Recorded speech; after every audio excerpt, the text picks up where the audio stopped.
Greetings, everybody, and this is an update from the desk of Donnie Gibbons. I have some uh, I have some difficult news to share with you folks.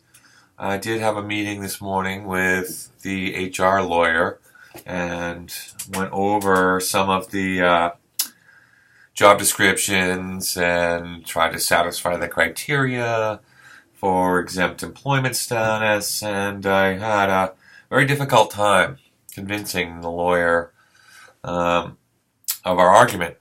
So, effective immediately, I'm resigning my position as the director of interpreting over philosophical differences. Just kidding. Happy Veterans Day. Thought everybody could use a little more doom and gloom on this Friday before Veterans Day. Really, seriously, in all honesty, now that I've got your attention, um, I have some new information, some updates, and all of which is positive, very positive.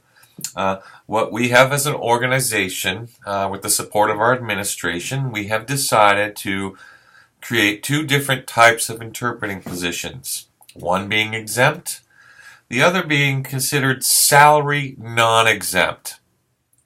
And I'll try to describe what subtle differences there are. Exempt employees are earning above the threshold, are given exempt status in every way, shape, and form. So basically, you're salaried, you're paid 26 equal paychecks, you will not be eligible for overtime. You will be allowed to continue to accumulate comp time and bank it and use it at a later date. You will still be able to submit freelance invoices as usual, and it'll go into payroll as a separate line item. Nothing will change. What will change is potentially your job title.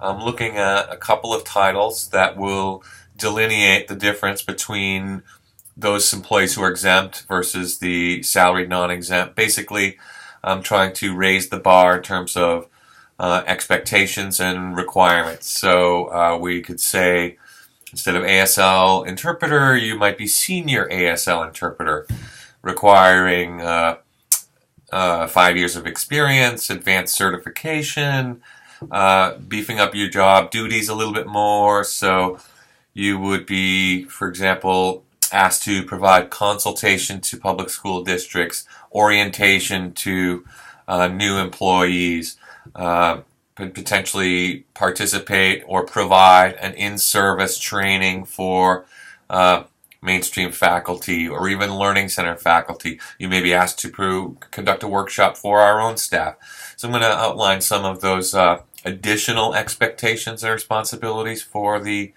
interpreters who are quote-unquote senior interpreters, and then the rest of the interpreters who are salary non-exempt. Primarily, the primary reason is because you don't earn above that threshold dollar amount, $47,474.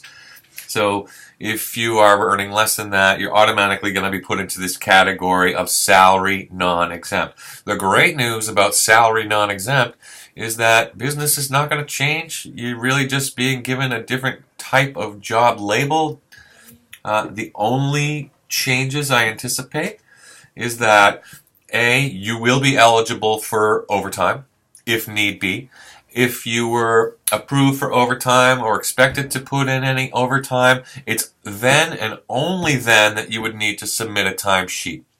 I'm working out a system right now where I'll have a posting in my office where you can come in. If you're approved for overtime, you just come in and fill that in, and that gets submitted to payroll. We do need to have a documentation process in those rare instances.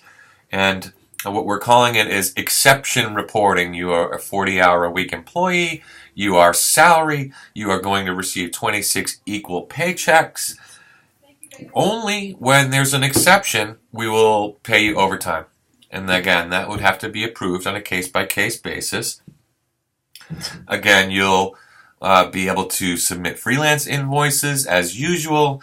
We are still allowing the use of flex time for those salary non-exempt employees. However, flex time is supposed to be used in the current week in which in the current pay period. So if you work 10 hours on a Monday and 6 hours on a Tuesday, that all balances out to a 40-hour work week in the end. What we are going to try and avoid is having people bank comp time and saving, accumulating comp time and using it at a later date. That's something that I'm being advised is not really appropriate.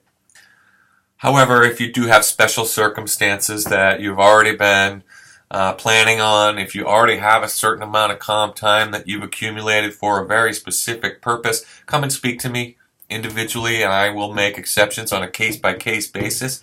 However, as a general rule of thumb, if you are accumulating flex time, you should be using it in that given week.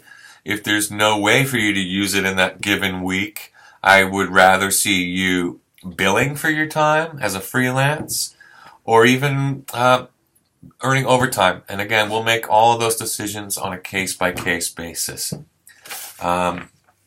If there's no overtime, then there's no need to report anything. So all good news. All good news indeed. Let me know if you have any questions. I think I've covered it all. I look very much forward to putting this all behind us, putting this to rest. And I feel pretty confident that everybody else's concerns are alleviated at this point. If you have individual questions, don't be shy about letting me know. Thank you very much.